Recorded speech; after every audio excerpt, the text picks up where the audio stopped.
So today we will discuss about the chapter carbon and its compounds of class 10th. तो carbon क्या है, क्यों हम इसके लिए एक अलग से चैप्टर डिस्कस कर रहे हैं, how it forms the compounds, ये सारा कुछ हम डिस्कस करेंगे in the carbon and its compound chapter. So first of all will start with carbon having symbol C. Carbon का सिंबल होता है C और उसका atomic number 6 and atomic mass 12. Okay, its electronic configuration is 2,4. Carbon का atomic number 6, atomic mass 12 और electronic configuration 2,4. Carbon only form covalent compounds. ये सिर्फ और सिर्फ कोवेलेंट कंपाउंड्स बनाता है, do not form ionic compounds.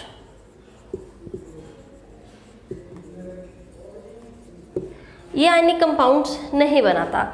Carbon जो है it is tetravalent. Tetravalent because it's valency is 4, it's valence electron is 4, इसलिए ये क्या है, टेट्रावेलेंट है. सो हमारे पास क्वेश्चन है कि कार्बन जो है वो आयनिक कंपाउंड क्यों नहीं बनाता और कोवेलेंट कंपाउंड्स क्यों बनाता है. कोवेलेंट कंपाउंड्स बेसिकली होते क्या है, which are formed by sharing of electrons. Compounds जिसमें शेयरिंग ऑफ इलेक्ट्रॉन्स होती है, और ionic compounds in which gain और loss of electron takes place.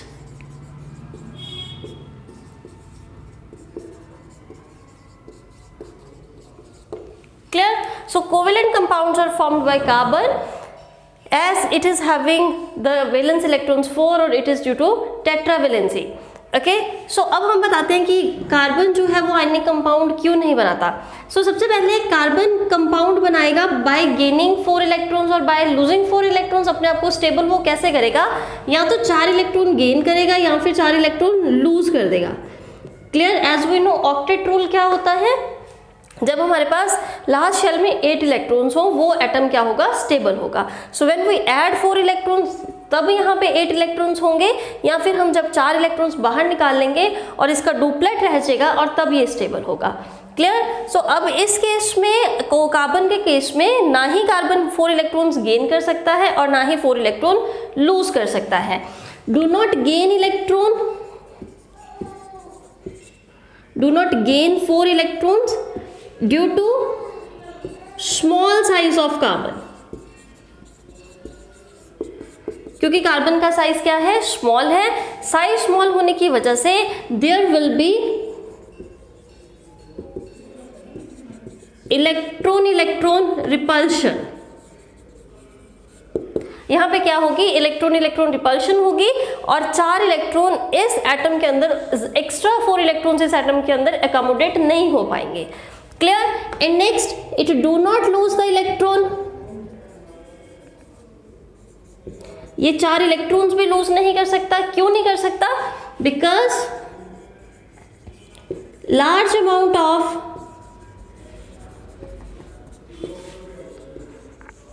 Energy is required to lose 4 electrons. ठीक है, 4 इलेक्ट्रॉन लूज करने के लिए बहुत ज़्यादा एनर्जी चाहिए होती है, which is not feasible to give. इतनी एनर्जी देना पॉसिबल नहीं है, इसलिए ना ही ये 4 इलेक्ट्रॉन लूज करता है और ना ही ये 4 इलेक्ट्रॉन गेन करता है.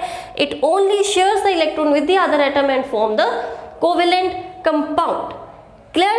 And next we will discuss versatile nature of carbon. Versatile nature of carbon. Carbon एक ऐसा कंपाउंड है जिसके इतने कार्बन एक ऐसा एलिमेंट है जिसके इतने ज़्यादा कंपाउंड्स हैं. अगर हम बाकी एलिमेंट्स लें पीरियोडिक टेबल के, उसके भी इतने ज़्यादा कंपाउंड्स नहीं बनेंगे उन सभी एलिमेंट्स को मिला के जितने कार्बन के कंपाउंड्स हैं. तो कार्बन के कंपाउंड्स को डिस्कस करने के लिए we have separate branch of chemistry which is known as organic chemistry, जिसको हम क्या बोलते हैं, ऑर्गेनिक केमिस्ट्री. और अब कार्बन इतने ज़्यादा कंपाउंड्स कैसे बना लेता है, ये इसका रीज़न क्या है, क्यों ये वर्सेटाइल है. It is due to tetravalency. Its small size, उसका साइज छोटा है और वो क्या है, टेट्रावेलेंट है. And third property is catenation. Catenation का मतलब होता है it have ability to make the bonds with itself, या अपने जैसे एटम्स के साथ या कार्बन कार्बन जो एटम्स हैं उनके साथ ये क्या बना लेता है, बॉन्ड्स बना लेता है. And different type of bonds, carbon carbon single bond, carbon carbon double, carbon carbon triple bond. Clear? So versatile nature of carbon is due to the tetravalency because it is having 4 valence electron, due to its small size, and the third one is catenation. Catenation is self linkage property of carbon is known as catenation.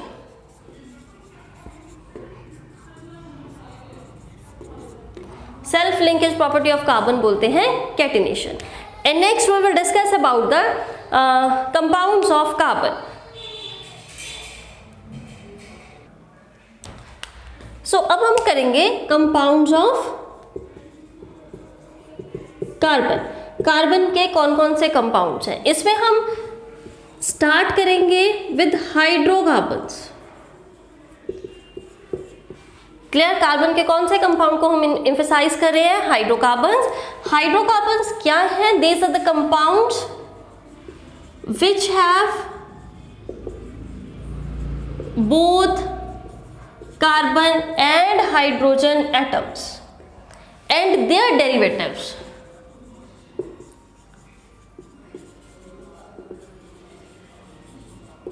और इसके derivatives होंगे. Derivatives का मतलब क्या है कि सी, carbon के पास 4 hydrogen है, ठीक है. अगर इसमें से मैं एक हाइड्रोजन रिमूव करके यहाँ पे कोई और एटम अटैच कर दूं, so this will be the derivative of hydrocarbon.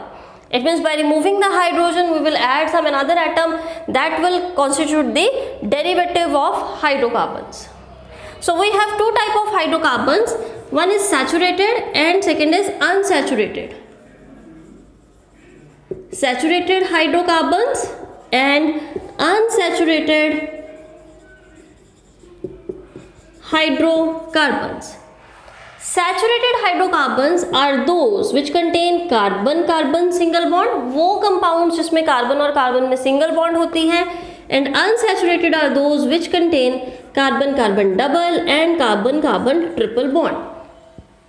Okay, so here the compounds which contain carbon-carbon single bond is known as alkanes, and which form carbon-carbon double bond is known as alkenes. And triple carbon triple bond containing compounds are known as alkynes. Why? So first of all A, then E, then Y. Their journal formula, इसका general formula क्या होता है, इसको कैसे use करेंगे, that we will discuss later on. CnH2n+2, जितने carbon होंगे उससे डबल +2 हाइड्रोजन होंगे, किस केस में, एल्केन के केस में. Next alkene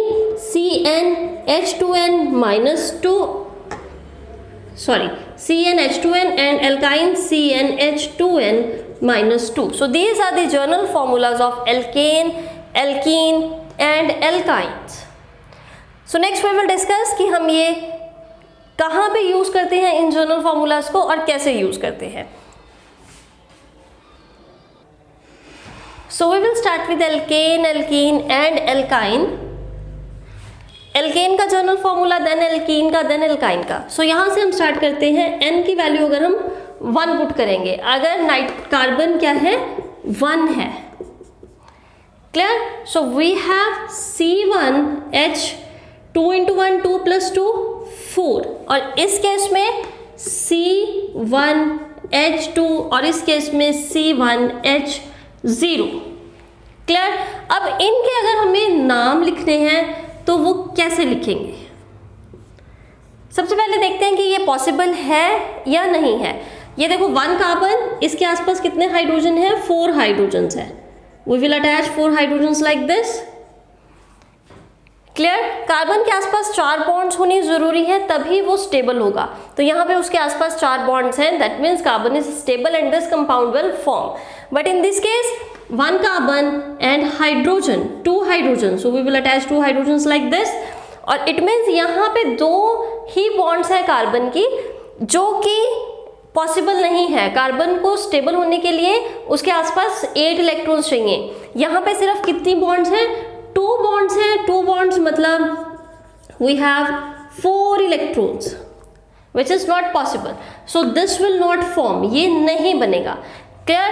In this case 1 carbon and there is no hydrogen, so it means single carbon है which is also unstable, which do not exist as it is, तो ये compound भी नहीं बनेगा. Okay, सो सिर्फ alkene के case में carbon 1 वाली कैटेगरी अब पॉसिबल है, कार्बन 1 वाला कंपाउंड बनेगा, बट एल्कीन और एल्काइन के केस में नहीं बनेगा. So next we will discuss about the naming. इनकी नेमिंग चलो बाद में डिस्कस करते हैं. देन C, अगर N की वैल्यू 2 पुट करेंगे then it will be C2H, 2 × 2 4 + 2 6. इस केस में C2H4, इस केस में C2H2. वैल्यूज पुट करके देखते जाएंगे. ओके, सो अब हम बात करते हैं इसके स्ट्रक्चर की. कितने कार्बन हैं, 2 कार्बन हैं. और एल्केन क्या है, जिनमें कार्बन कार्बन सिंगल बॉन्ड है. So we will make here carbon carbon single bond. अब कितने हाइड्रोजन हैं, 6 हाइड्रोजन हैं. So we will start arranging those hydrogens. 1 2 3 4 5 and 6. In this case 2 carbon 1 2. Alkene है मतलब कार्बन कार्बन डबल बॉन्ड है, N है मतलब कार्बन कार्बन सिंगल बॉन्ड है, आइन है मतलब कार्बन कार्बन ट्रिपल बॉन्ड है. तो यहाँ पे कार्बन कार्बन डबल बॉन्ड. अब इस कार्बन के पास 2 बॉन्ड्स ऑलरेडी हैं और कितनी चाहिए, 2 और चाहिए, 1 हाइड्रोजन एंड 2 हाइड्रोजन. ठीक है, तो इसके पास 4 बॉन्ड्स कंप्लीट होगी, 1 2 3 4. अब इस कार्बन के पास ये 2 बॉन्ड्स प्रेजेंट हैं और कितनी और चाहिए, 2 और बॉन्ड्स चाहिए. So this is C2H4. In this case C2H2 carbon carbon triple bond and then 2 hydrogen, 1 will attach this side and second will attach this side. तो ऐसा नहीं है कि आप एक ही कार्बन पे सारे हाइड्रोजन्स लगा दोगे, ऐसा नहीं होगा. आपको नंबर ऑफ बॉन्ड्स देखनी है कि हाइड्रोजन कार्बन को कितनी ज़्यादा रिक्वायर्ड है. अब इस कार्बन के पास 3 बॉन्ड्स ऑलरेडी प्रेजेंट थी, तो इसको सिर्फ एक और एक्स्ट्रा बॉन्ड चाहिए थी, that will be formed by this hydrogen. और इस केस में भी यही है, कार्बन के पास 3 बॉन्ड्स थी and 1 more bond will required, that is fulfilled by hydrogen. Okay, so last एक और करके देखते हैं. C3, अगर N की वैल्यू 3 है, C3H ऊपर लिखते हैं थोड़ा सा ताकि आपको विजिबल हो. C3H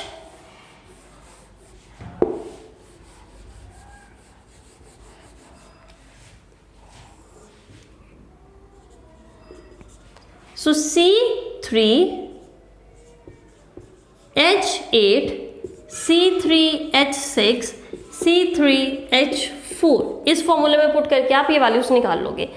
अब यहाँ पे कार्बन 3 है और तीनों कार्बन्स में क्या होगी, सिंगल बॉन्ड होगी. उसके बाद हमें हाइड्रोजन को अरेंज करना है.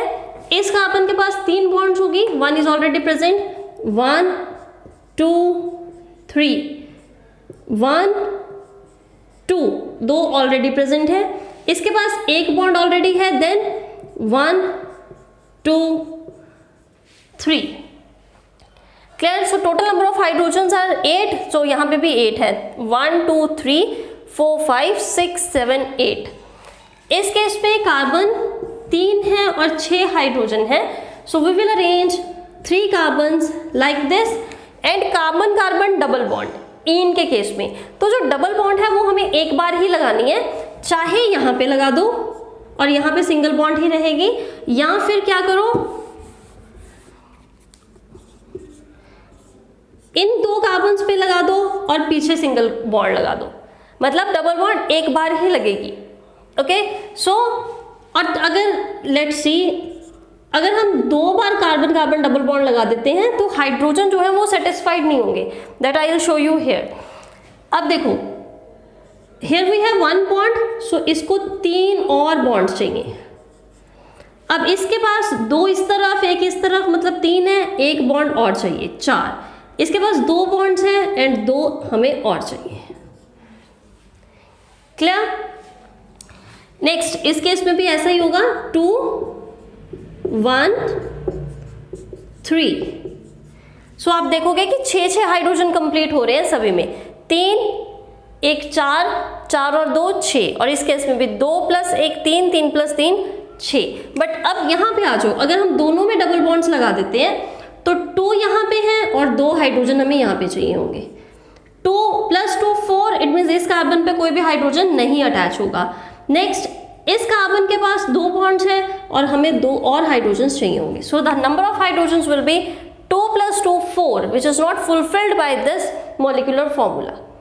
ठीक है, तो ये दोनों मैच ही नहीं कर रहे, it means this compound will not form, ये ऐसे नहीं बनेगा। Clear? Same with this, alkyne में भी ऐसा ही होगा। 3 कार्बन है, 3 कार्बन में से किसी भी 2 कार्बन्स के बीच ट्रिपल बॉन्ड लगा दो और बाकियों में सिंगल बॉन्ड ही रहेगी। Then we will fulfil the valency of carbon by arranging hydrogens. So यहाँ पे हाइड्रोजन नहीं आएगा, 3 + 1 4 ऑलरेडी है और यहाँ पे एक हाइड्रोजन अटैच हो जाएगा। इसको इस साइड अटैच करो। Clear? So these are the how the formulas form and how the structures are formed from the formulas. Okay,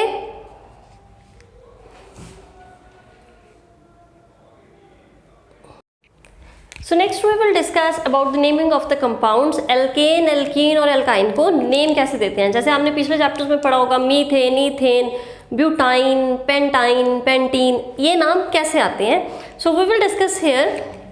देखो हमारे पास जर्नल फॉर्मूलाज लिख लो पहले, कार्बन कार्बन एल्केन के, फिर एल्कीन का, फिर एल्काइन का। ठीक, again I repeat, single bond, double, triple bond. Okay, general formula CnH2n+2, CnH2n, CnH2n -2। तो अब अगर n की वैल्यू 1 है तो ये बन गया CH4। कैसे बना ये मैंने पहले आपको बता दिया। अब how many carbons are there, first of all we will write that and then अब नेमिंग देखो कैसे लिखते हैं। IUPAC नेमिंग लिखने का जो वे है that is word root. What is word root? I will tell you, plus primary suffix. Word root का मतलब होता है नंबर ऑफ कार्बन्स, कि हमारे पास कितने नंबर ऑफ कार्बन्स हैं, और प्राइमरी सुफिक्स का मतलब होता है टाइप ऑफ बॉन्ड, कौन सी बॉन्ड प्रेजेंट है। ठीक, अगर तो सिंगल बॉन्ड प्रेजेंट है, carbon carbon single bond present है तो सुफिक्स होता है एन। अगर डबल बॉन्ड प्रेजेंट है तो सुफिक्स होता है इन। अगर ट्रिपल बॉन्ड प्रेजेंट है तो सुफिक्स होता है yne. So here we will discuss CH4, it means हम कोई किसकी बात कर रहे हैं, कार्बन कार्बन सिंगल बॉन्ड की बात कर रहे हैं। So how many carbon? 1 carbon. 1 carbon मतलब कितने कार्बन्स हैं? 1 कार्बन है, और 1 कार्बन को हम क्या बोलते हैं? Meth, that is known as word root. 1 कार्बन का क्या नाम है? Meth. So we will write here meth plus क्या चाहिए हमें? Primary suffix. प्राइमरी सुफिक्स का मतलब टाइप ऑफ बॉन्ड। हम किस बॉन्ड की बात कर रहे हैं? कार्बन कार्बन सिंगल बॉन्ड की बात कर रहे हैं। तो सिंगल बॉन्ड के लिए सुफिक्स कौन सा है? Ane. So meth plus ane will give rise to methane. This will be the name of the compound. And next C1H2, which is not possible, ये बनता ही नहीं था जैसे मैंने आपको पहले बताया। So it is not possible, means 1 carbon meth, और हम बात किसकी कर रहे हैं? कार्बन कार्बन डबल बॉन्ड की। दैट मीन्स इसके लिए सुफिक्स होएगा ene, meth ene. Meth ene is not possible. Why is it not possible? Because carbon in this case is unstable, तो मीथेन जो है वो नहीं बनता। नेक्स्ट यहाँ पे भी ऐसा ही था, C1H0, कार्बन अकेला ही है। कार्बन 1 मतलब मिथ, ट्रिपल बॉन्ड की बात हो रही है, आइन। So methine is also not possible because carbon in this case is again unstable. So like this we are naming the compounds. Okay.